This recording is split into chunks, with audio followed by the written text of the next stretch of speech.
Halo Jabra Tim. Ada sesuatu yang lagi rame nih. Lu harus kasih dia kesempatan lagi. Di atas kertas lo semuanya harusnya menang. Ada bahasan yang paling ditunggu-tunggu. Sekarang memasuki tanggal 8, berarti ini adalah akhir pekan terakhir sebelum kita menyaksikan pertandingan Timnas Indonesia menghadapi Timnas Jepang. Let's go! Makin mantap. Openingnya luar biasa. Terus ngapain? Apa? Cengir, baru gue puji. Nggak mau lanjut ke pertanyaan Iya. dulu. Kak, kita udah ngumumin squad soalnya. Pak, ini apalagi ada Bang Harpa nih. Info A1 yang kita butuhkan dari Bang Harpa. Eksklusif. Eksklusif Silakan, ini. Harpa. Karena dari tadi kita ngomongin info A1. Info A1-nya Bang Harpa. Ini adanya 4 ini. Kertas dong. Balik nggak? Enggak. Soal apa nih? Ini gue pengen menanyain soal Max Hilgers dulu. Karena ada spekulasi juga dia tidak bisa bermain. Sudah ada banyak juga di sosial media 3 pemain bertahan yang bisa dimainkan jika tidak ada Max Hilgers. Namun info A1 dari Max Hilgers, apakah bisa dimainkan atau tidak? Max Hilgers kemarin kan pas lawan William Tue kalau nggak salah ya. Pokoknya di Eredivisie dia cedera hamstring. Nah, cedera hamstring kan nggak ada yang tahu nih. Cedera hamstring ada 3 level. Level 1, 2, 3. 1 yang enteng, 2, 3 makin berat. Nah, kalau lihat dari ini kan ditutup semua nih informasi nih, ya kan? Cuman kalau lihat dari cara dia ninggalin lapangan itu kan nggak ujuk-ujuk. Jadi ketika dia menit 30-an akhir kalau gua nggak salah dia sempat ngerang sakitan tapi masih main tuh. Half time baru diganti. Jadi babak kedua nggak diganti. Artinya Antisipasi, kalau ngelihat precaution. dari cederanya ini nggak level 3. Ya. Mungkin 1, mungkin 2. Menurut dokter yang gue tahu, yang pernah ngomong ke gue, itu artinya seminggu sampai mungkin 2 minggu maksimum. Nah, kemarin lawan Nice dia nggak ikut Ya. ke Nice waktu 2 sama. Ini masih bisa can be anything ya, bisa artinya mungkin malah dia tinggal di Twente di klubnya atau di rumahnya lah ya untuk pemulihan kemungkinan besar. Nah, tinggal nanti kita tunggu lawan Ajax.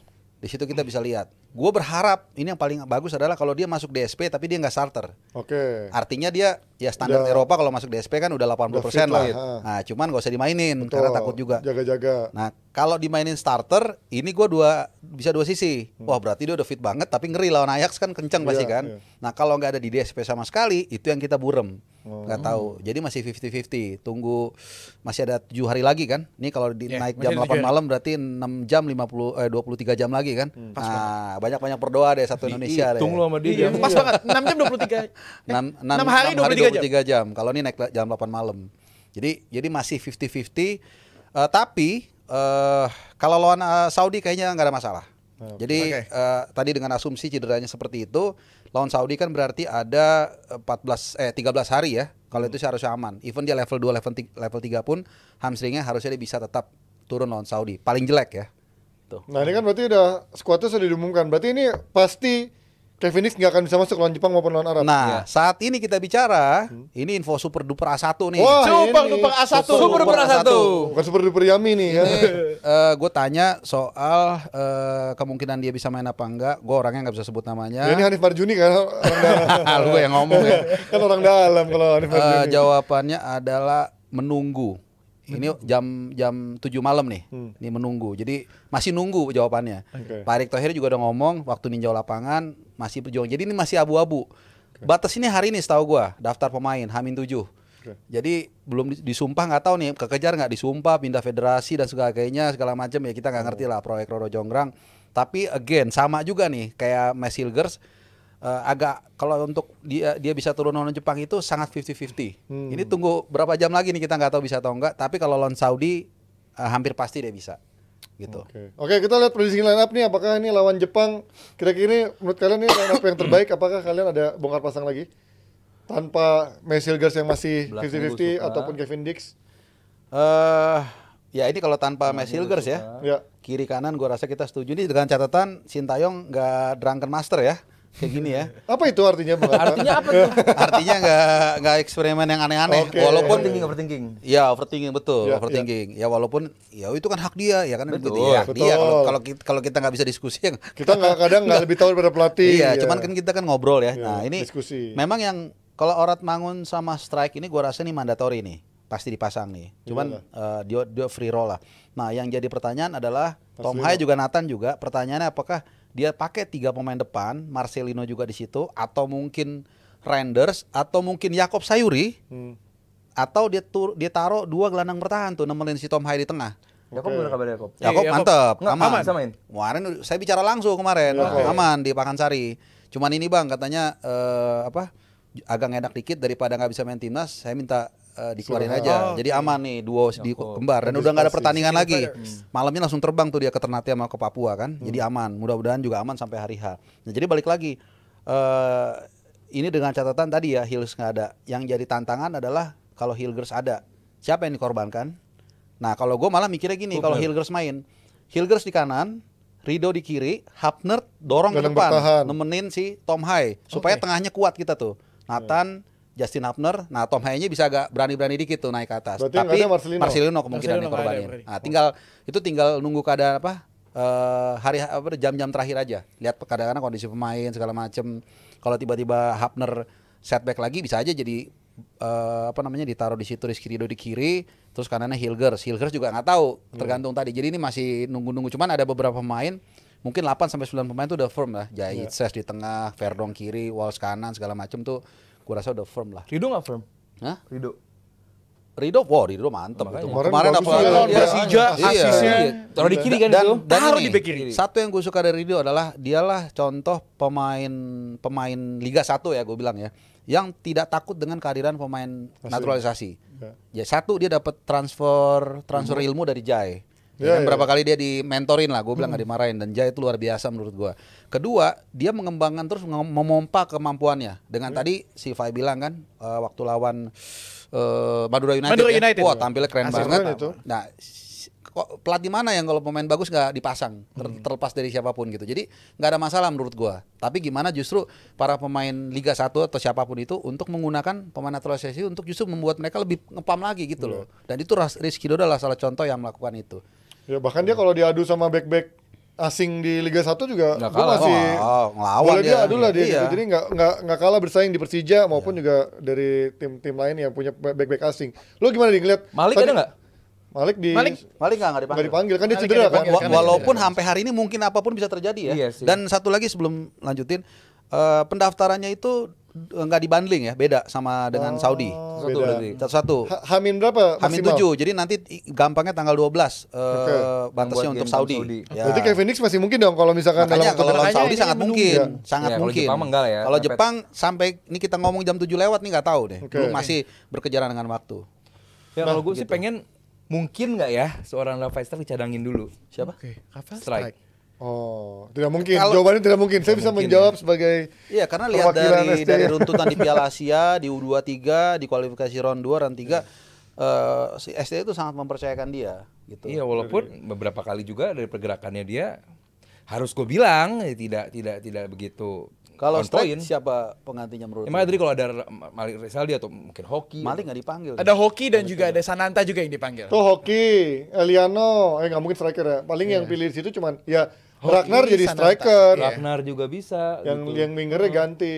Gue Ya, masih ada Witan sih juga pengen yang coba juga. begitu, cuman kayak Panji bilang tadi kayaknya sih ya Tidak udah. mungkin. Udah bangun sama itu aja ya. Tapi gue pengen banget sih, pengen lihat kalau Sebenarnya bisa sih kalau misalnya strike itu kalau menurut gua ya strike itu nggak dipasang walaupun ini kecil kemungkinan ya karena kita bicara dari kacamata Sintayong. Kalau dari kacamata kita atau tadi ngikutin apa yang Aldi bilang, menurut gua Orat Mangunnya ke kiri karena dari Fortuna Sirat gue sering udah kiri, ngikutin iya. kita siaran Iya. dulu Ji ya. Iya. Dia tuh sering lebar ke kiri.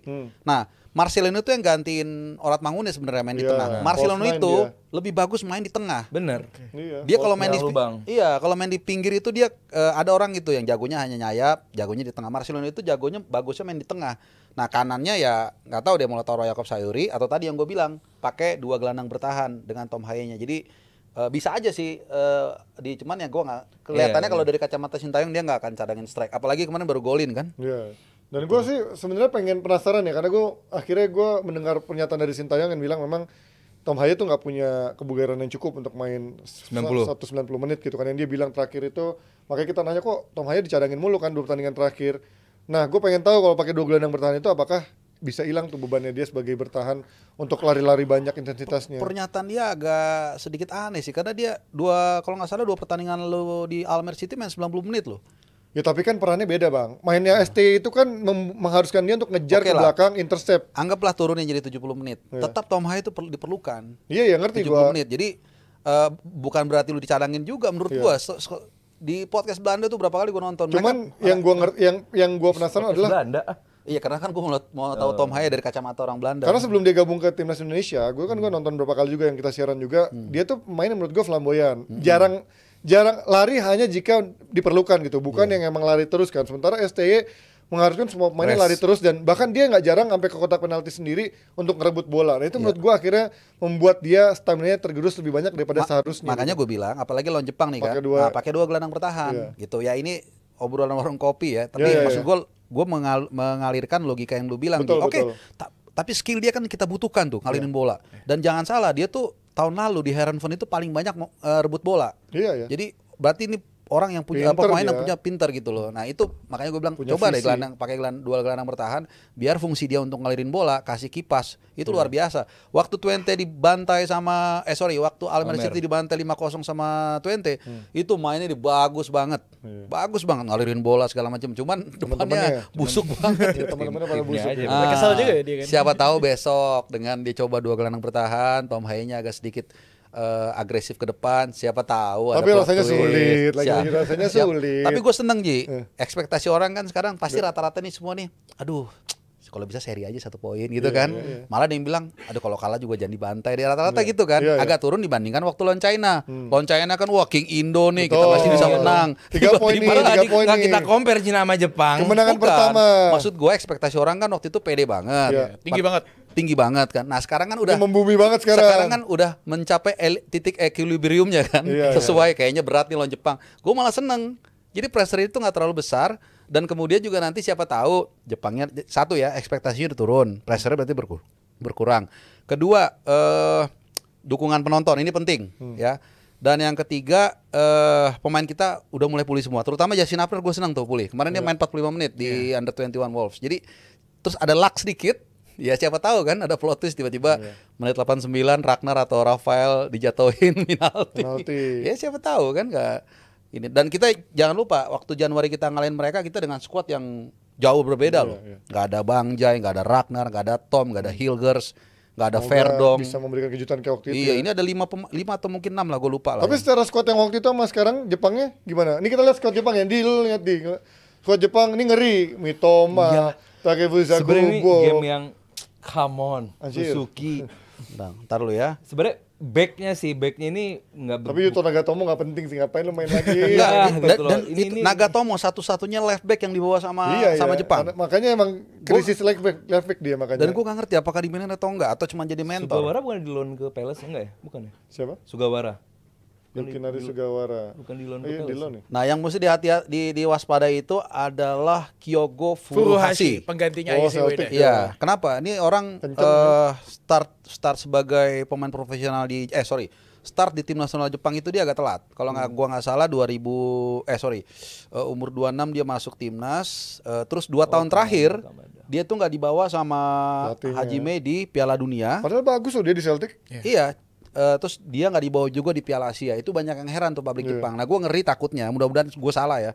Dia ini jadi kayak bom waktu. Ya ketika dia dikasih kesempatan dia mau menunjukkan diri dan he can do something, itu yang gue takutin. Mudah-mudahan nggak gitu. Itu lini tengah sih, lini tengah kita harus bisa unggul karena diisi sama kayak Endo, pemain tengah Jepang kan mainnya di Eropa rata-rata kan, bisa nggak kita compete sama mereka gitu. Misalnya Eropa juga, Indonesia juga banyak yang main di Eropa, cuman Eropa juga top tier Jepang ya gue harus bilang beda kelas lah masih Iyalah, sama Jepang. kalau itu harus diakui iya lah. kan, cuman apakah nanti di atas lapangan bakal kelihatan beda kelasnya ya itu belum tentu juga. Walaupun ya dengan tambahan beberapa pemain selama tahun ini itu beda kelas itu agak mengecil Gapnya. sebenarnya. Tapi tetap Jepang still Jepang. Iya. Kita nggak bisa underestimate. Kipernya udah nggak ada situ ya, siapa? Zion Suzuki udah nggak main Zion lagi. main Suzuki ada, masih Parma. utama. Kiper utama. Oh Nananya Jepang. Semoga dia blunder lagi kayak waktu kita Nah, itu lawan dia. Iya, di Piala Asia. backnya tuh 188, 185, 188. Tapi sekarang main di Parma. 196. Iya, tinggi-tinggi semua ya. Makanya kita mau main bola atas, kita manfaatin Jai misalnya atau siapa. Cuman ya oke kita bisa unggul sama backnya, cuman kipernya ya bahaya juga nih, bagus. Ide masa Morita yang kemarin tolol lawan City blunder tuh. Morita semoga blunder juga kayak gitu ya. Tapi gue berharap sebenarnya ini kan kita harus nyebut Mitoma juga kan. Yoi. Bahaya banget nih. Nah, kalau menurut gue nggak ada salahnya juga di sayap kanan itu ditaruh Jakob Sayuri supaya buat Mitoma kejar. juga nggak terlalu asik tuh menyerang. Ya. Karena kalau nggak Sandy Walsh nanti terlalu keras dia nahan gempuran kan Iya. dari Mitoma dan mungkin yang lain-lain lagi. Jadi kalau ada Jakob Sayuri Bisa bantu double cover ya. Iya, bisa double cover. Jakob Sayuri bagus mainnya kemarin Iya. di Pakansari, oke banget terlepas dari bagus kemarin ada beberapa peluang lah dia. Yance juga ya, Yance. Dia bisa jadi back kanan juga kan salah Jakob Sayuri kan. Jadi bisa bantu jadi iya, wing bisa back bantu, ya. ya betul. Jadi track Bisa backnya turun cukup bagus dibandingkan memaksakan seorang Marcelino atau Witan yang dari sisi defense agak kurang. kan? Witten kurang betul. Iya bener, tadi gue setuju soal si Mitoma gimana. Dia pasti bakal ditaruh melebar banget. Iya, Tujuannya emang nge-stretch kita. Dia bakal jarang cutting in, dia bakal ditaruh di melebar. Kayak City ada Bernardo Silva, ditaruh di melebar. Nah, ini Jepang punya si Mitoma, ya ini pemain yang pengalaman, kualitasnya udah kita paham semua lah gimana dia dribbling skillnya bagus banget. Ini bisa jadi masalah kalau kita nggak hati-hati di kotak penalti. Iya. Kalau tadi kita bahas menit 89, 90 kita bisa dapat penalti gara-gara pemain itu. Siapa Justru Mitoma juga pemain-pemain yang bisa Punya aja. kapabilitas ya. Iya, kalau kita nggak hati-hati, kalau kita nggak hati-hati dalam mengawal pemain itu, Mitoma bisa jadi pemain yang berbahaya bagi kita. Soal hati-hati ini ada yang perlu juga kita highlight di sini. Bang J itu udah kartu kuning. Ya, Iya. benar. Nah, di Bahaya. antara semua pemain ya yang cukup penting perannya kan Bang Jai ini kartu kuning. Nah, jangan sampai kalau gue jadi Sintayong, salah satu perintah harian lah istilahnya ya. Kalau di militer tuh yang harus dikasih tahu ke dia, at any cost dia nggak boleh kartu kuning. Iya. Mendingan kita kalah 4-0 sekalian dari Jepang tapi Bang Jai nggak kartu kuning. Karena kalau dia kartu kuning lawan Saudi, dia nggak main, wah itu gawat langsung belakang Karena tuh. lebih ngejar game Saudi kan. Ya, bukannya kita ngeremehin Arab Saudi. Saudi enggak, tapi yang lebih mungkin kita kalahkan kan Saudi. Iya. Ya udah jangan sampai lepas itu. Salah satunya apa? Bang J jangan sampai kartu kuning. Jangan sampai kartu kuning. Bahaya. Begitu dia kartu kuning, waduh berat. Jadi kalau selama ada Bang Jai, ada Martin Paes, ya kanan kiri kita bisa diskusi panjang kali lebar siapa tuh yang nemenin kan. Nah, ini enak nih. Satu masalah terselesaikan di belakang. Tinggal nanti kita lihat nih, bisa nggak kita colong gol ke Saudi itu. Ya itu dia kalau kita lihat dari Indonesia kita masih menunggu juga tadi dari kabar-kabar main-main yang mungkin masih menunggu kabar kebugarannya Messi Hilgers. Siapa lagi tadi yang masih menunggu juga? Yakob udah ya. Yakob nggak Yakob, aman. Sayur berada. Messi Hilgers ya Messi Hilgers aja sih. Dan kita juga ada sama sebagai Kevin tuan Dix rumah ya. ya. Kalau emang tapi kecil kemungkinan Kevin Dix. Tapi kalau terakhir oleh ini gimana? Kan ini lagi baru 2 hari ini Kalau lagi muncul lagi nih. Isunya waktu itu Katanya sebenarnya udah nggak mau, terus sekarang mau lagi. Enggak, sebelumnya tuh waktu kita sebelum lawan China sama Bahrain, kalau kita menang, dia kayaknya kayak oke. Oke. I go with you gitu. Cuman kemarin kita kepleset 2 kali, jadi dia kayak Bingung lagi, oke, gitu. mundur lagi. Sama dia minta kalau nggak salah tuh jaminan main minti lah gitu. Which is sebenarnya tanpa dia minta juga pasti dikasih lah dengan kualitas dia. Nggak bisa kan ada Rafael Strike. Cuman dia kayak ngeliat-ngeliat itu, waduh berat nih lolos nih. Mundur lagi gitu. Mungkin apa dia nunggu kepastian lolos dulu kali ya dari round 3 Ya ini itu untuk meyakinkan. Iya kalau untuk nunggu di ujung mungkin agak nggak enak ya. Iya. Tapi dia kemarin Nunggu kalau di nunggu di ujung nggak enak. Jatuh, soalnya jatuh. Udah begitu lolos Piala Dunia terus dia baru gitu mulu. Kan kalau gue sih kalau emang nggak mau nggak usah.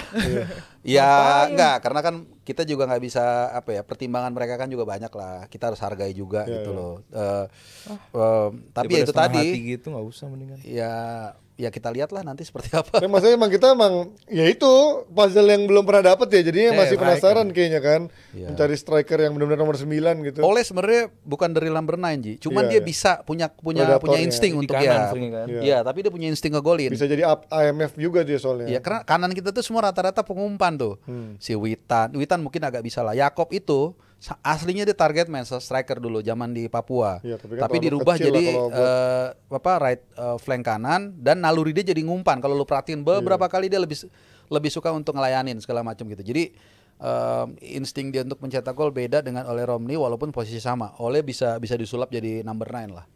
Ya kita masih menunggu kabar-kabar terakhir menuju tanggal 15 dan tanggal 19. Semoga ada kabar-kabar yang membuat kita semakin percaya diri menuju tanggal 15 dan 19. Tapi juga ada hasil drawing dari Piala Asia 20, Piala Asia 20 ya. Iya, Kemarin udah karena kelihatan Donitri Indonesia dan bergabung. kawan-kawan akan bermain di grup C ya, menghadapi Uzbekistan, Iran dan juga Yaman. Ini kalau kita ngelihat ini dari pool 1 dan juga pool 2-nya ini salah satu nama yang cukup mengerikan. Bang Harpa ngelihatnya seperti apa nih? Waduh, Peluang ini dari berat-berat U20. semua sih. Mungkin yang paling Iran, ini Yaman lah ya. Uzbek juga jago. Uzbekistan kita tahu dia kan juara bertahan ya. Dan regenerasi mereka jalan luar biasa. Iya. Di Piala Asia U23 juga kemarin tuh banyak jebolan dari yang juara U20. Iran, gue jujur nggak terlalu detail tahu, tapi Iran tetap Iran lah. Iran Iran kualifikasi nggak pernah kebobolan. Secara Tuh, kuat dia Iran. klasik gitu. Jadi ya Tapi kalau kita lihat dari grup-grup lain juga nggak ada yang Dia juga enteng ngeri tuh juga. dia, Iya, anjir. iya. Iya. Jepang, Korsel, Nggak rata Thailand. semuanya. Mungkin grup D, iya ada Surya Thailand kali ya yang agak lemah ya. Ada Iya, dua tim iya. lemah, tapi dua timnya juga jeger-jeger juga nih. Jepang sama Grup B Korsel. ada Arab Saudi sama Korea Utara. Ini dua tim, dua-duanya punya top scorer. Nah, tuh ini nggak ada yang gampang. Irak juga nggak pernah kebobolan. Ada Qatar, udah pasti lolos Qatar. Gosok amplop. Iya, Qatar sama siapa tadi Australia kayaknya. Iya. Qatar Itu- sih. Tapi lu ngikutin nggak sekarang U20 dengan kemarin kan terakhir banyak yang mengeluhkan dari cara mainnya kok beda banget sama eranya sama gaya mainnya STY gitu. Ya pelatihnya beda lah kan, ya. beda mindset, beda apa Membosan. ya, beda Nah, orang katanya segala kalau gue macam. baca komen-komen di sini tuh lebih membosankan, lebih pragmatis. Walaupun STY juga menurut gue pragmatis juga sebenarnya kan. Ya masing-masing punya preferensi sih ya. Maksudnya selama dia masih melaju terus, ini gue bilang gak ada masalah. Jadi justru itu memperkaya ini juga kan, apa namanya, gaya melatih baik Indra Safri maupun juga STY gitu. Walaupun sebenarnya bagusnya memang harusnya sih satu silabus ya. Jadi kayak gue selalu analogikan tuh kayak apa namanya, tools. Kalau murnya ini rusak, yang gantinya udah sama ininya alurnya gitu loh. Tapi kalau beda-beda, misalnya di Indra Safri mainnya gayanya left back-nya bagaimana, di STY bagaimana, nanti ketika ini mengganti mesti adaptasi lagi sih, lebih ke situ sih. Tapi terakhir kalau gue lihat gesturnya, koordinat apa namanya, dari mulai SEA Games sebenarnya antara ya Indra Safri dengan STY segala macam bagus kok komunikasinya. Ada sedikit perbedaan itu wajar ya, tapi mereka kelihatan saling bekerja sama. Masing-masing pelatih punya ego, punya prerogatif sendiri, harus dihargai lah, nggak ada masalah sih. Tapi ngeliat dari potensinya anak-anak U19 ini atau anak U20 ini ya, cukup cerah ya. Gue ngeliat beberapa individualnya kayak Kadek Ariel, Iqbal Dwi Jangge itu Donitri. tipikal back-back yang modern gitu kan. Donitri juga sebagai kapten juga oke. Jan Sraven juga kita masih menunggu nih pemain yang apa jangan-jangan kita harus menunggu dia lebih matang untuk akhirnya menjadi pemain nomor 9 kita di timnas senior. Jadi ya kayaknya so far so good sih dari U20 kita. Yang perlu diperbaiki adalah ekspektasi kita sebagai supporter. Ini U20 loh, lu jangan ngarep yang aneh-aneh lah gitu loh. Ya ekspektasi Lebih sih. ke growth-nya mereka aja menuju ke senior. Gue sih Betul, gak gua setuju mengharapkan gua. dia sebagai dia harus juara ini juara itu, enggak sih. Iya, gue setuju tuh. Artinya kita boleh berharap lah ya. Cuman maksudnya nggak usah terlalu berlebihan. Terus yang kedua juga gue ngelihat mungkin sebagian pemain dari U20 ini feeling gue ya hampir pastilah itu akan ada beberapa yang dicomot untuk AFF. Ya, Ya kan? akhir Karena tahun ya. kemarin di meet and greet kan U22 ya. Sintayong udah bilang kan akan nurunin U22 gitu. Mungkin Jan Sraven, Donitri gue rasa hampir pasti dipanggil lah. Kalau memang dipanggil ya. Tapi kalau nggak salah tuh deketan sama ini ya. Sama kompetisinya Desember ya. kan? Desember ya. Kan mulai tuh AFF Mundur kan Mulai dari ini Februari tanggal 6. Oh masih bisa berarti. Jadi kemungkinan besar ada beberapa pemain mungkin dipanggil. Donitri kan dari U23 juga udah dipanggil kan walaupun jarang main dan perform juga. Jan Sraven gue rasa kesempatan dia nih untuk dimatangkan. Jadi mudah-mudahan Jan Sraven misalnya kalau memang dipanggil di AFF ngecun, kemudian dia bisa perform, bisa nunjukin kapasitasnya berkembang, bisa jadi nanti Maret waktu kita jalani senior bukan tidak mungkin tadi menjawab apa yang lawan dicari Bahrain Aldi. dong. Hah? Bahrain Maret. 20 kan Australia dulu, Oh iya, baru 25 Bahrain. Kita Itu yang away penting. dulu tuh. Kita sambut Bahrain dengan sikap gembira. Go Ghana. Yuk, bye, tutup bye. Aduh, ini banyak sekali agenda dari timnas Indonesia. Semoga saja nanti hasilnya positif ya, baik itu timnas senior maupun timnas kelompok umur. Terima kasih banyak pada seluruh pandit yang sudah datang hari ini, Bang Harpa, Sama-sama. Mas thank you. Aldi, Terima kasih, Mas Fai. Panji. Terima kasih banyak. Leicester. Kenapa? Tutlah lawan Leicester. Bismillah ya. Bismillah. Ini semangat. Asal Ini bukan Ten soal Hag apa? kok gue seneng. Iya. Selama Van Nistelrooy Ntar tetap kalau akolit kalah, ya. makan tuh Ten Hag. Makan tuh Ten Hag. Katanya salah Ten Hag. Emang bego gak ada pelatihnya masih aja gak move on dari Ten Hag ya. Tapi daripada jebret tim bingung, misalnya minggu depan bingung mau nobar di mana, kalian langsung aja datang ke nyanyian Rakyat ya.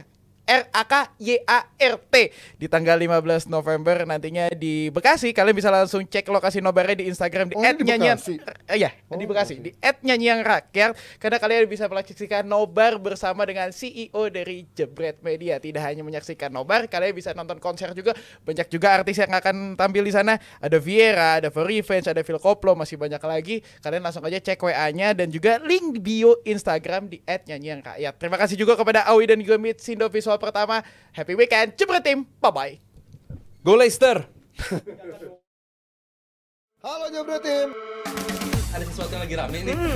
Lu harus kasih dia kesempatan lagi. Di atas kertas lo semuanya harusnya menang. Ada bahasan yang paling ditunggu-tunggu.